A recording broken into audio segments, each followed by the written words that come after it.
dégluwaat leen. yàlla bind ci jàng nga jàng salaatul fatiha mu jur lu mat téeméeri malaaka ak juróom-ñett ndax téeméeri xaraf ak juróom-ñett la te malaaka mu nekk ci biir di sikkar salaatul fatiha yoolu boobu yëpp ñu jël ko ful ko jox la ko yow mu jàng salaatul malaaka. ok salaatul fatiha soo ko dee yàlla ci biir téeméeri malaaka ak ñaata fukk ak juróom-ñett. pour te dire ahlul bidaa da ngay seetlu à chaque fois ak ñoo bëgg ay juróom-ñett bu ñu limee benn lim en général da ngay tuddal juróom-ñett wala 70 yi dañ ko bëgg juróom-ñett bu teemee nee na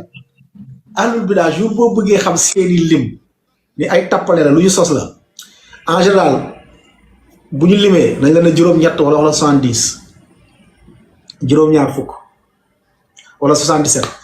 Adidas nee na te loolu Cheikh wax na ko nee na benn peru salaatul faate soo ko wirdee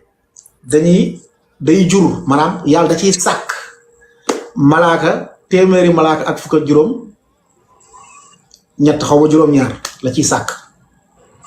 lii Adidas wax Cheikh da ko wax ci Jawaahir benn bu fekkee kii bi jekk da nga taf ko woon dafa copier lu Cheikh Tidiane wax bi di ay waxu neen ay waxu tappale yoo xam ne amul fenn benn waay moo xëy wax ko du ci alquran du ci sunna yonente bi sallallahu alayhi wa sallam benn waay moo xëy rek muy Cheikh Tidiane moo xëy woote woone yonente bi moo jógee bàmmeelam ba ca Madina ñëw fekk ko fa mu toog jox ko mu ne bokk na ci ngëneel yi benn per bi su ko yónnee dañ ciy sàkk xaw ma téeméeri malaaka yi nangam dégg ngeen léegi da ngeen tome jéeri yi lii la wax maanaam dañuy sàkk ay malaaka ci wirdu bu ñuy wirdu salaatul faatiha yàlla ci lay sàkk téeméeri malaaka ak nangam ci wirdu bu ñuy wirdu salaatul faatiha doom yàlla ci lay sàkk téeméeri malaaka ak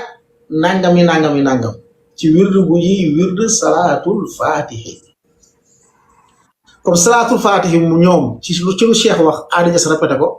mooy salaatul faatiha sabab la ci yàlla di sàkk malaaka ñaan ngeen partager vidéo bi bu baax ngeen tapoter ko ñu leeral dëggu yàlla bi